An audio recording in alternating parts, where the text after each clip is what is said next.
옆에 분과 인사하겠습니다. 당신은 하나님의 사람입니다. 아멘. 예, 한 번만 더 인사하겠습니다. 당신은 하나님의 사람입니다.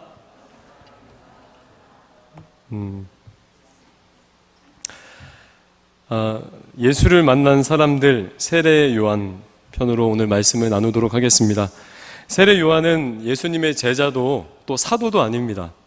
엄연히 말하면 주님의 죽으심과 부활을 보지 못했던 구약 시대에 속한 사람입니다. 저는 개인적으로 이렇게 세례 요한 하면 야생이 떠오릅니다. 야생, 그죠? 그는 사람이 살기 싫어하는 광야에서 살았고 또 낙타 털로 된 옷을 입고 살았습니다. 가죽으로 된 띠를 두르고 그렇게 광야에서 살았습니다. 그리고 먹을 것이 없는 광야라서 메뚜기와 석청을 먹고 살았습니다. 아마 당시 생존 다큐 프로그램이 그때도 있었다면 세례 요한이 주인공으로 아주 적합하지 않을까 생각합니다. 인간적인 눈으로 볼 때 참 안 되는 사람이에요. 왜냐하면 이 요한은 살아가면서 인기 있는 말을 하지 않고 늘 사람들에게 듣기 싫은 말을 했습니다. 회개하라, 천국이 가까웠다.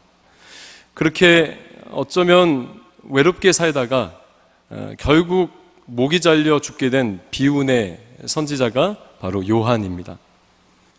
요한복음의 요한이 아니에요. 세례 요한입니다.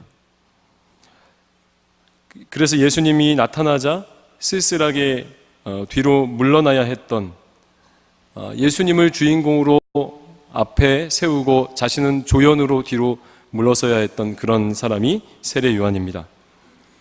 그러나 주님은 이 세례 요한을 뭐라고 하셨냐면 여자가 낳은 자 중에 가장 큰 자다라고 했습니다. 하나님의 눈에는 누구보다도 이 요한은 바로 위대한 인물이었습니다. 그래서 오늘 이 위대한 선구자 세례 요한이 과연 어떤 사람인지, 그리고 하나님이 왜 그를 큰 자라고 하셨는지 오늘 말씀을 통해 함께 나눠보기 원합니다. 먼저 19절을 보면 오늘 본문의 내용은 이렇습니다. 유대인들이 요한에게 사람을 보내어 당신은 누구냐라고 묻는 그 물음에 대답한 내용이 바로 오늘 본문의 내용입니다. 자, 19절을 한번 같이 읽겠습니다. 함께 읽겠습니다. 유대인들이 예루살렘에서 제사장들과 레위인들을 요한에게 보내어 내가 누구냐 물을 때에 요한의 증언이 이러하니라. 여기서 유대인들은 당시 사내들인 공회원, 즉 최고 의결기관의 사람들이었습니다. 왜냐하면 그때는 정치계하고 이 종교계하고 이렇게 합쳐져 있었잖아요. 그래서 가장 그 높은 사람들이 요한에게 조사단을 파송한 것입니다. 도대체 요한이란 사람이 어떤 사람인가 알아보고 와라 라고 해서 사람들을 보낸 것입니다. 당시 세례 요한은 그 팔레스타인 지방에서 점점 그 유명세를 떨치던 그런 사람이었습니다. 청렴하고 구별된 삶으로 이제 사람들에게 존경을 받고 도전을 주게 되었습니다. 그리고 그는 거침없는 메시지로 사람들의 마음을 울렸습니다. 보통 사람들이 권력을 무서워해서 말을 제대로 못하는데 요한은 안 그랬습니다. 대놓고 아주 강력하게 말했습니다. 그래서 당시 진리에 목말랐던 사람들이 하나둘 그 세례 요한에게 모이기 시작했습니다. 당시 모든 시설을 갖췄던 예루살렘 성전은 텅텅 비는데 광야로는 사람들이 모이기 시작한 거예요. 마치 18세기 말에 화려한 성전들은 텅텅 비는데 빈 들판으로 그 요한 웨슬레의 메시지를 듣기 위해서 2만 명, 3만 명이 모였던 것처럼 당시에도 세례 요한의 메시지를 듣기 위해서 사람들이 광야로 몰렸습니다. 그렇게 세례 요한의 인기는 점점 커져갔고 사람들은 혹시 400년 동안 우리가 기다려온 메시아가 이 사람이 아닐까라고 생각하게 된 것입니다. 그런 소문에 유대인들이 아니 도대체 요한이라는 사람 뭐야? 쟤 누구야? 라고 알아보기 위해 조사단을 보낸 것이고 오늘 19절에 누구냐 넌 누구냐? Who are you? TSAC 물어본 거예요. 누구야? 유대인의 이런 질문에 요한이 대답합니다. 자, 요한복음 1장 20절에서 21절 한번 같이 읽겠습니다. 같이 읽습니다. 시작. 요한이 드러내어 말하고 숨기지 아니하니 드러내어 하는 말이 나는 그리스도가 아니라 한데, 또 묻되 그러면 누구냐? 내가 엘리야냐? 이르되 나는 아니라. 또 묻되 내가 선지자냐? 대답하되 아니라. 세례 요한은 자신이 누구인지 말하기에 앞서 누가 아닌지 지금 대답하고 있습니다. 뭐라고 했냐면 나는 그리스도가 아닙니다 라고 했습니다. 당연한 대답이죠. 당연히 요한은 요한이죠. 그리스도가 아닙니다. 그런데 이 부분을 조금만 더 우리가 생각하면 이 대답은 사실 엄청난 신앙 고백이 아닐 수 없습니다. 이 말은 이런 뜻입니다. 나는 중요한 사람이 아닙니다. 그래서 나에게 주목할 필요가 없습니다 라고 대답한 것입니다. 왜냐하면 당시 사람들이 요한을 주목하기 시작했거든요. 400년의 침묵을 깨고 하나님이 요한을 통해 말씀하기 시작했기 때문입니다. 회개의 역사가 일어났고 사람들은 세례를 받고 요한을 따르기 시작했어요. 그런 상황에서 이제 심지어 사람들은 이 요한이 그리스도가 아닐까라는 그런 생각을 하게 되었던 것이죠. 그래서 당신은 누구냐라는 질문에 요한은 묻는 사람들에게만 조용히 대답할 수 있었습니다. 나는 아닙니다. 나는 그리스도가 아닙니다 라고 조용히 속삭이듯 말할 수 있었습니다. 그런데 오늘 말씀에 보면 20절에 보면 요한이 드러내어 말하고 숨기지 아니하니 드러내어 하는 말이 나는 그리스도가 아니라 한데, 그러니까 드러내어 말하고 숨기지 않았다라고 했죠. 작게 얘기하고 조용히 그 묻는 사람들에게만 대답해서 자신의 인기를 계속 유지할 수 있었습니다. 다른 사람들이 자신을 주목하는데 계속 그렇게 하게 할 수 있었습니다. 그런데 그렇게 하지 않고 드러내어 숨기지 않았다라고 말한 것이죠. 이 표현은 뭐냐면 사람들 앞에서 공개적으로 말하다라는 그런 헬라식 표현입니다. 나는 그리스도가 아닙니다. 나는 중요한 사람 아닙니다. 엘리야도 아니고 선지자도 또한 아닙니다. 여러분, 우리 사람에게 가장 큰 유혹이 뭔지 아세요? 내가 높아지려는 유혹입니다. 내가 하나님이 되려는 것이죠. 아담과 하와도 하나님같이 되려는 그 마음에 범죄를 저질렀죠. 조금만 잘 나가고 또 조금만 주위에서 박수를 쳐주면 정신을 못 차리는 것이 바로 저와 여러분입니다. 왜냐하면 우리의 본성 때문에 그래요. 죄악된 본성 때문에. 그래서 우리는 자기가 특별하게 되고 또 자기의 이름이 드러나는 그 일에 관심이 더 가게 되는 것이죠. 그 일에 집중하기 마련인 것입니다. 아유, 목사님, 저는 아닙니다. 저는 누구 앞에 나서는 거 싫고 누구 앞에서 이렇게 내가 드러나는 거 싫어요라고 말하는 사람들이 있을지 모르겠는데, 여러분 솔직히 이야기하면 속으로는 안 그래요. 겉으로는 그렇게 이야기할지 몰라도 속으로는 동의를 할 수 있습니다. 제가 이 교회에서 사역을 할 수 있도록 도와준 동기 목사님이 계십니다. 여기 아시는 분들도 계시지만 예전에 초등부를 맡고 그 지도하셨던 목사님이십니다. 지금 다른 교회에서 잘 목회하시고 있는데, 저는 그 목사님 하면 지금도 기억나는 것이 정장. 늘 정장만 입고 다녔어요. 원래 토요일은 교육자들이 이렇게 좀 평상복 캐주얼하게 입고 다녀도 되거든요. 근데 그분은 항상 정장 바지에 남방을 입고 오셨습니다. 그리고 심지어는 교육자 수련회 갈 때도 정장을 입고 왔다가 족구를 했는데 정장 바지가 뜯어졌다는 그런 일화가 있습니다. 아, 진짜예요? 그 목사님이 항상 잘하셨던 것이 이제 신방을 잘하셨어요. 그래서 토요일만 되면 이제 그 토요일이나 그 평일에 한 일주일에 한 번 내지 두 번 정도는 가련초교에 가서 이렇게 신방을 하셨습니다. 아이들이 끝나기 전에 미리 가서 아이들 만나면 이렇게 뭐 사탕도 주고 아이들 이렇게 격려도 해주고 그랬는데, 어느 날 그분이 마찬가지 정장 바지에 구두를 신고 그 가련초교의 신방을 가셨어요. 여기저기 왔다 갔다 하시는데 그 초등학교 안에서. 또 어느 선생님이 자기한테 여자 선생님이 인사를 하더라는 것이에요. 안녕하세요.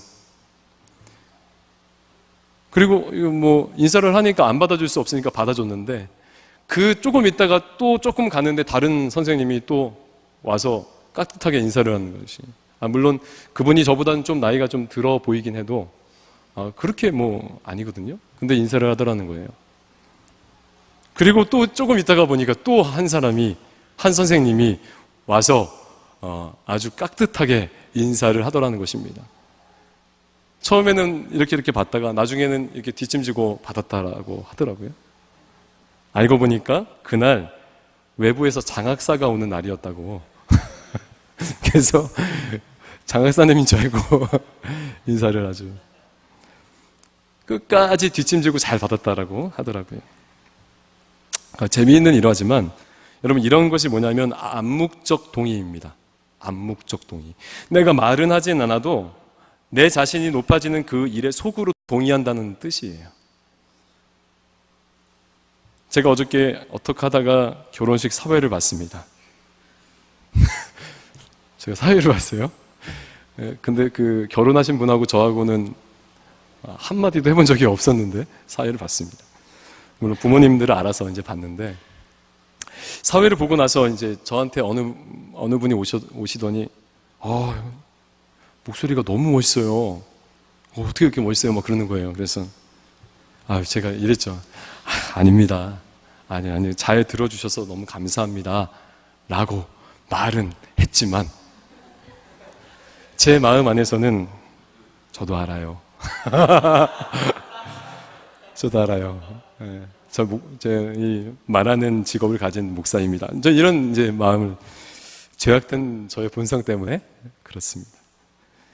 그러니까 우리가 그렇습니다. 내가 대접받아야 하고 내가 남보다 더 위에 있어야 하고 또 그렇게 과장된 평가나 인정에 대해서 우리가 좋아한다는 것입니다.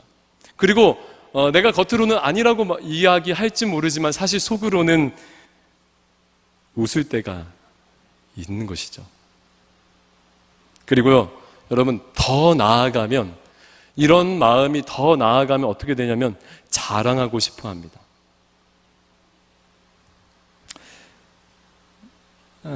골프에 푹 빠진 목사님이 계셨습니다. 근데 이 목사님이 주일날 너무 골프가 치고 싶어서 교회는 아프다고 이야기하고 골프를 치러 갔습니다. 진짜 이야기 아니에요. 그런데 공교롭게도 골프를 치러 간 그 목사님이 파3 그 홀에서 홀인원을 한 거예요. 천사가 이제 질문을 했습니다. 아니 하나님, 목사가 주일날 예배 안 드리고 골프를 치러 가면 혼내줘야 되는 거 아니에요? 아니 어떻게 그렇게 홀인원을 해가지고 그런 경품을 타게 하고 그런 어떤 업적을 주십니까? 뭐 이렇게 이야기하니까 하나님이 내가 이미 벌을 내렸다라고 천사에게 대답한 것입니다. 그런데 진짜 며칠 안 돼서 그 목사님이 시름 앓기 시작한 것이죠. 병이 난 거예요. 여러분 왜 병이 났을까요? 하나님이 벌을 내려서? 아니요. 평생 한 번 할까 말까한 그 홀인원 한 것을 자랑하고 싶은데 골프장에 갔다 온 것에 대해서 걸릴까봐 못한 것이죠. 그래서 이제 막 참다 속병이 난 거예요. 우스갯소리지만 무슨 말을 하고 싶은 거예요? 사람은 자기가 드러나기를 원하고 자기 업적에 대해서 자꾸 자랑하고 싶어 한다는 것입니다. 나 이만큼 했어. 나 이 정도 이루었어. 나 이 정도 되는 사람이야. 그래서 이처럼 남에게 인정받고 싶어 하는 것이 엄청난 유혹이고 실제 우리 가운데 역사하는 유혹이기 때문에 반대로 그것을 포기하는 일은 여러분 쉬운 일이 아닙니다. 그러나 여러분 오늘 세례 요한은 단호했습니다. 나는 그리스도가 아니다. 엘리야도 아니고 선지자도 아닙니다. 라고 이야기한 것이죠. 나는 주목받을 만한 그런 사람이 아닙니다. 공개적으로 드러내어 말한 것입니다. 가만히 있기만 해도 계속 인기를 누릴 수 있는데 가만히 있어도 사람들이 나를 따를 것인데 그는 말한 것입니다. 아니요 라고 말한 것입니다. 여러분 우리의 문제가 뭐냐면 정말 우리의 문제가 뭐냐면 아니요라고 말하지 못하는 거예요. 나를 인기 있는 사람, 그래도 인정받는 사람, 그래도 신앙이 좋은 사람, 그리고 나의 사역에, 나의 일에 열매가 있을 때, 또 뭔가 잘했을 때, 그래서 내가 드러나고 자꾸 뭔가 사람들이 박수 쳐줄 때 우리는 어때요?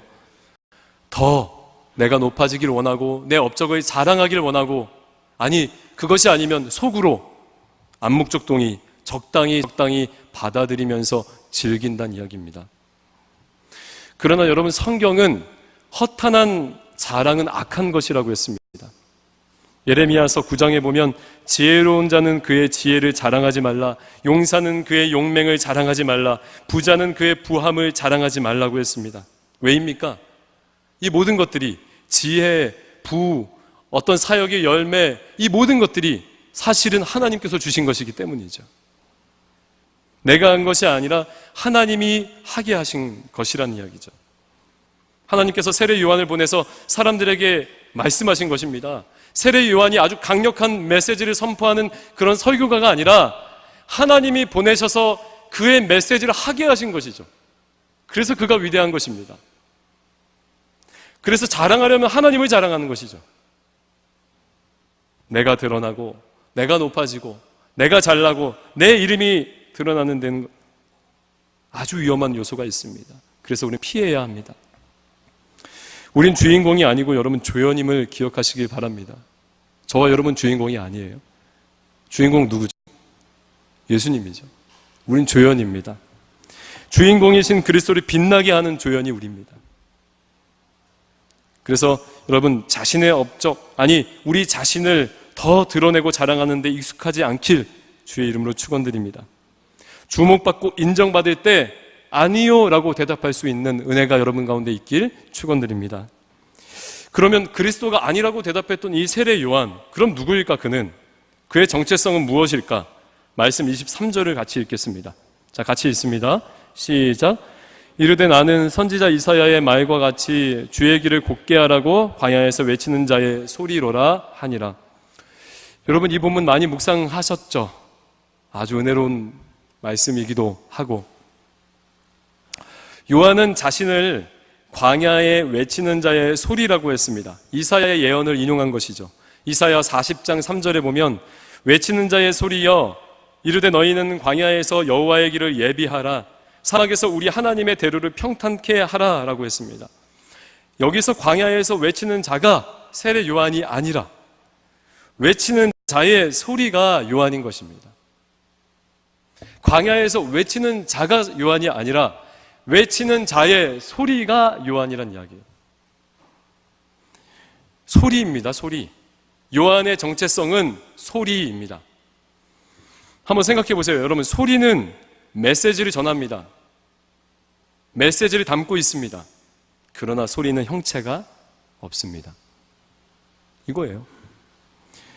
요한은 자신의 입술로 또 삶으로 예수님을 전하는 그 일에 힘썼습니다. 근데 그 일 외에는 아무것도 없다는 이야기예요. 다시 말해 예수 그리스도를 증거하는 그 일이 그에게 전부였다는 뜻입니다.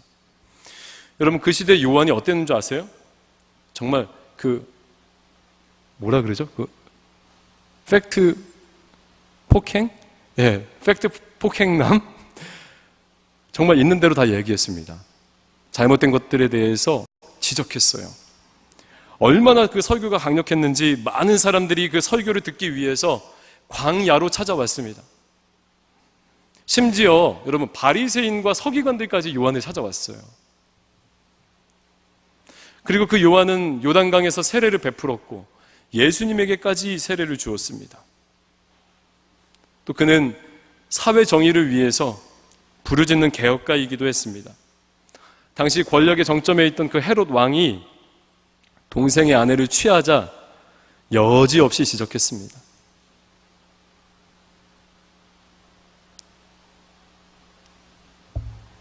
그러나 그의 모든 그런 행적, 그의 위대한 설교가, 개혁가, 세례 주는 그런 모든 칭호는 예수님을 전하기 위한 도구일 뿐인 것이죠.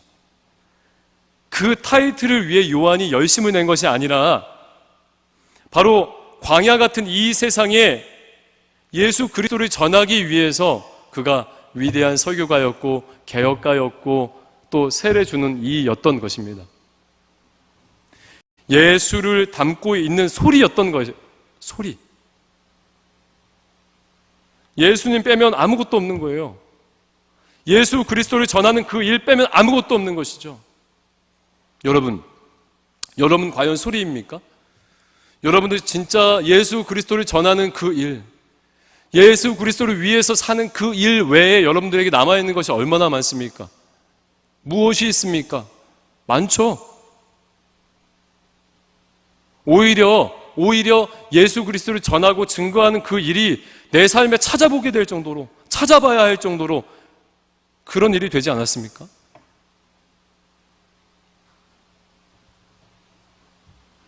여러분, 재림하실 주님의 길을 준비하는 일은 다른 것이 아닙니다. 여러분도 그러니까 이 당시에는 초림하실 그리스도를 준비한 것이 이 세례 요한이었다면 우리는 재림하실 주님을 준비해야 하는데, 여러분 그것이 아주 거창한 것이 아니에요. 여러분들이 위대한 설교가가 되어야 되는 것도 아니고, 또 세례 주는 목사가 되는 것도 아니고, 또 사회 앞에 나가서 막 부르짖고 개혁하는 그런 개혁가가 되어야 되는 것도 아닙니다. 물론 그런 역할을 하는 분들도 계시겠죠. 근데 그러한 것들이 아니고 그냥 주위 사람들이 나를 통해 예수 그리스도를 볼 수 있으면 되는 것이죠. 평소 우리의 말이, 우리의 삶이 예수라는 메시지를 담고 있으면 되는 거예요. 그리 어려운 것이 아니란 이야기예요. 그래서 제가 생각해 보니까 전도가 안 되는 이유가 뭔지 아세요? 자, 저 따라해 보세요, 한번. 자, 따라해 보세요. 나 때문입니다. 그게 전도가 안 되는 이유예요. 내가 제대로 살지 못해서 그렇습니다. 저도 그렇습니다. 제가 제대로 여러분들의 리더 역할을 하지 못했기 때문에 그런 걸 수 있습니다. 당신 때문에 예수 안 믿을 거야. 야, 네가 섬기는 그 교회라는 그곳 때문에 내가 예수 안 믿을 거야. 여러분, 이런 일들이 실제 진짜 많습니다. 아시죠? 우리 그리스도인들이 최소한 상식은 지켜줘야 하는데, 저 같은 직분자나 어르신들이 최소한 이 사회가 지키는 상식은 지켜줘야 되는데, 그죠? 원래는 상식 이상의 것들을 추구하고 그렇게 살아가는 것이 우리 그리스도인 아닙니까? 상식을 지키지 않아서 문제인 거예요. 상식을 지키지 않아서. 우리가 너무 은혜 받는 일에 익숙하다 보니까 세상을 향해서도 우리가 그 은혜를 누리려고 한다는 것이죠. 더 싸게, 이 정도면 됐지. 하나님의 뜻이니 믿음이니 하며 상식을 무시하고 그것을 파괴하는 일, 그 일이 지금 실제 많이 일어난다는 이야기예요. 여러분, 만약에 여러분 그런 실수를 했어요. 내가 밖에서 그런 실수를 했습니다. 웬만하면 여러분 교인인 거 티 내지 말아주세요. 그게 전도하는 일이에요. 그만큼 우리가, 여러분 어디 카페 가서 다 먹고 나서 정리 좀 해주세요. 기본적인 것들이요. 식당 가가지고 다 먹고 휴지 아무 데다 버리지 말고 밑에 휴지통에 있으면 거기다 넣어주세요.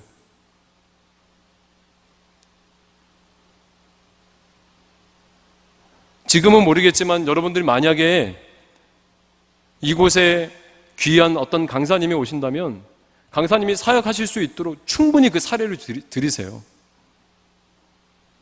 아니, 세상보다도 못하면 이게 말이 됩니까?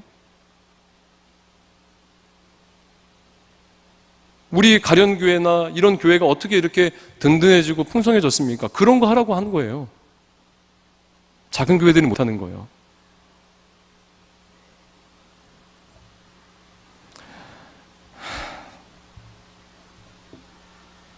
나를 통해 교회가, 또 교회를 통해 세상이 예수님을 봐야 하는데 세상보다도 못하게, 기본 상식도 지키지 않는, 몰상식한 그런 일들 우리 가운데 없어지길 주의 이름으로 축원드립니다. 오늘 1장 6절, 오늘 요한복음 1장 6절에 보면 요한이 이렇게 말하고 있습니다. 하나님께서 자신을 하나님께 보내심을 받은 사람이라고 자기를 소개하고 있습니다. 하나님께로부터 보냄받은 사람, 하나님의 사람이란 뜻입니다. 여러분, 저와 여러분도 마찬가지죠. 하나님으로부터 보냄받은 사람입니다. 하나님으로부터 여러분들의 직장에, 사회에, 학교에, 가정에 보냄받은 사람입니다. 하나님이 보내서 내가 이 직장에 있는 것이고, 하나님이 보내서 내가 이 사람과 만나고 있는 것이고, 하나님이 보내서 내가 이 가정에 있는 것인, 여러분, 이러한 영적인 사명의식을 회복하면 우리 상식을 지킬 수 있을 거예요. 여러분, 삶으로 주님을 전하시길 축원드립니다. 우리 삶을 통해 우리 주위에 나랑 가장 가까운 사람이 예수를 보지 못한다면 여러분 다시 한번 신앙생활 점검하시길 축원드립니다. 제가 어제 한 뉴스를 보다가, 기사를 보다가 참 재미있는 것을 봤습니다. 한 육아 전문 기관에서 우리나라를 이끌고 있는 엘리트 집단, 최상위 그룹, 그 최상위 그룹의 어린 시절이 어떠했을까, 그들의 가정 환경이 어떠했을까 조사를 했습니다. 공통적인 것이 하나 있어요. 공통적인 것이. 여러분, 나와 상관이 없다고 여기 대충 듣지 마시고, 이 엘리트들의 그 가정에 공통적인 한 가지가 있는데 뭐냐면 부모 교육입니다. 아이들이 어렸을 적부터 부모의 권위에 순종한 거예요. 그런데 되게 재밌는 것은 뭐냐면 강압적으로, 권위적으로 부모가 아이를 순종하게 한 것이 아닙니다. 매를 들어서 때리고 강압적으로 막 그렇게 교육한 것이 아니에요. 그 부모가 아이가 자라는 동안 정말 어려운 이웃을 위해서 자기 것을 베풀고, 또 그렇게 진짜 이상적인 가치를 추구하고 그렇게 사는 삶을 보고 그 자녀들의 마음에 뭐가 생겼냐면 존경이 생기기 시작한 거예요. 그것이 뿌리 내리고, 그래서 그 부모의 말에 무조건 순종하게 됐다는 얘기죠. 삶입니다, 삶. 부모님의 삶. 마찬가지 아닙니까? 저와 여러분들의 삶. 그것을 통해 이 세상이 예수를 바라봐야 하는 것입니다. 오늘 세례 요한, 주님이 증거하신 것처럼 그는 큰 자였습니다. 위대한 사람이었습니다. 너는 누구냐? 라는 질문에 답을 가지고 있던 사람입니다. 나는 그리스도가 아닙니다. 엘리야도 선지자도 아닙니다. 나는 중요한 사람이 아닙니다. 나는 아닙니다. 다만 나는 예수를 증거하기 위해 하나님께 보냄을 받은 사람입니다. 여러분들, 과연 지금 여러분들이 추구하고 또 여러분들이 지금 준비하고 있는 그 일, 되고 싶어하는 그러한 일들, 직업들, 갖고 싶어하는, 그럼 그것의 진짜 상위 목적이 뭡니까?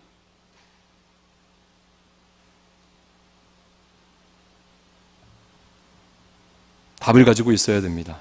나는 아닙니다. 내 욕심은 아닙니다. 내 명예도 아닙니다. 예수를 증거하기 위해 내가 이것을 하는 것입니다. 라는 답을 가지고 있어야 합니다. 보통 하나에만 집중하는 사람, 미친 사람이라고 합니다. 어떻게 보면 저는 아내와 아들에게 미친 사람, 집중을 잘하거든요. 대꾸는 잘 못해도. 아마 세례 요한도 미친 사람이었던 것 같습니다. 예수에 미친 사람. 오로지 예수밖에 없었습니다. 예수님만 전하기 위해 살았습니다. 그는 흥하여야겠고 나는 쇠하여야 하리라 라는 말씀, 그 말씀대로 자기가 말한 대로 산 사람이 세례 요한입니다. 오늘 저와 여러분도 오늘 말씀을 통해 내가 누구인지, 또 나는 과연 답을 가지고 있는지 점검해 보시길 바랍니다. 나는 과연 예수라는 귀한 메시지를 담고 있는 소리로 살고 있는지, 아니면 다른 것들을 담고 있는지, 다른 것들을 담고 다른 무엇인가를 남기려 살고 있지 않는지 생각해 보길 원합니다. 세례 요한은 일찍 죽었습니다. 그죠? 30 즈음에 죽은 것이죠. 그러나 그는 믿음으로 살았습니다. 행복하게 살았습니다. 오래 살아도 또 부자로 살아도 아무 목적 없이 방황하며 살면 그것이 행복한 삶이라고 할 수 없습니다. 불행한 것이죠. 그럼 어떻게 이 요한은 이런 삶을 살 수 있을까? 어떻게 요한은 자기는 아니라고 고백하며 예수님만 전하는 자로 살 수 있었을까? 나는 죽고 어떻게 예수로만 사는 사람이 될 수 있었을까? 왜일까요? 세례 요한은 예수님을 알고 있었기 때문입니다. 6개월 먼저 태어난 세례 요한이 전부터 예수님을 그 유년 시절에 알고 있었을까요? 서로? 친분이 있었을까요? 기록은 없는데 유년 시절 자란 곳은 다르지만 그들의 어머니끼리 알고 있었고 또 명절이면 같이 모이잖아요. 그래서 아마 알고 있지 않았나. 근데 그냥 알고 있는 것이 세례 요한의 믿음을 결정한 것이 아닙니다. 그냥 알고 있는 것이 아닙니다. 요한복음 1장 29절, 이건 같이 한번 마지막으로 중요하니까 읽겠습니다. 네, 같이 한번 읽겠습니다. 시작. 이튿날 요한이 예수께서 자기에게 나아오심을 보고 이르되 보라 세상 죄를 지고 가는 하나님의 요한은 이미 그리스도에 대한 이해가 있던 사람입니다. 보라 세상 죄를 지고 가는 하나님의 어린 양이다. 죄를 지고 가는, 우리의 죄를 대신 지고 가는 하나님의 어린 양. 그에게는 참된 진리의 지식이 있었습니다. 여러분, 주님을 모르는데 어떻게 주님을 우리의 삶으로 보여줄 수 있습니까? 그죠? 정말 주님이 기뻐하는 일에 대해서 무지한데 어떻게 여러분 주님 기뻐하는 일을 할 수 있어요? 모르는 것이죠. 못하는 것입니다.